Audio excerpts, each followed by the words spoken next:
working day, and the faces of the people populating it have always fascinated me.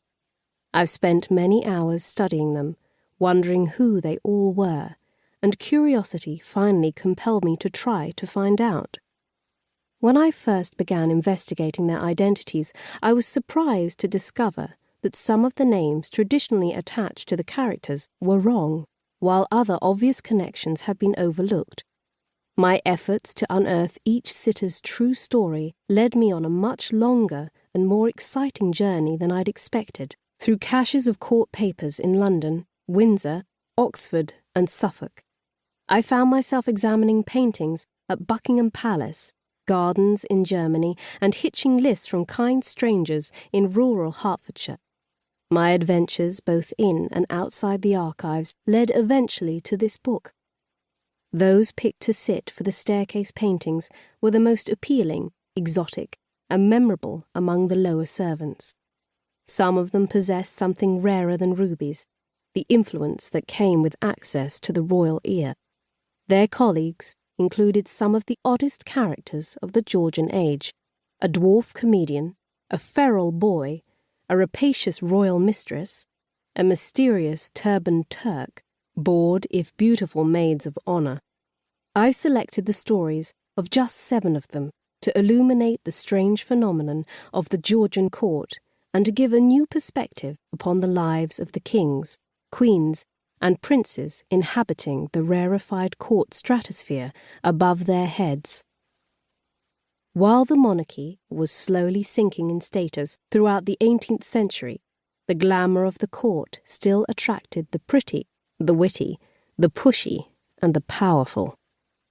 But although Kensington Palace teemed with ambitious and clever people in search of fame and fashion, it was also a lonely place, and courtiers and servants alike often found themselves weary and heart-sore. Success in their world demanded a level head and a cold heart. Secrets were never safe. A courtier had to keep up appearances in the face of gambling debts, loss of office, or even unwanted pregnancy. Thousands longed to be part of the court, but John Harvey, one of our 7, knew all too well that danger lay hidden behind the palace walls. "I do not know any people in the world," he wrote to a courtier colleague, "so much to be pitied as that gay young company with which you and I stand every day in the drawing-room." Chapter 1. To the Palace. Really, it must be confessed that a court is a fine thing. It is the cause of so much show and splendour that people are kept gay and spirited. James Boswell, 1763. On the 25th of April, 1720, a special sense of anticipation was building in the fashionable parts of London. The party planned at St. James's Palace that night was the most hotly anticipated court occasion for many years. Nowhere was the excitement greater than in the rambling old mansion called Leicester House. This building, dominating the north side of Leicester Fields, was the home of the King's son and daughter-in-law, the Prince and Princess of Wales, George Augustus, 1683 to 1760, and Caroline, 1683 to 1737. While the Prince and Princess were losing their looks and fast approaching middle age, they remained a jovial, lively, and friendly couple. Tonight's entertainment, though, would sorely strain their good spirits. They were going to have to pay a reluctant visit to the court of King George I, 1660 to 1727.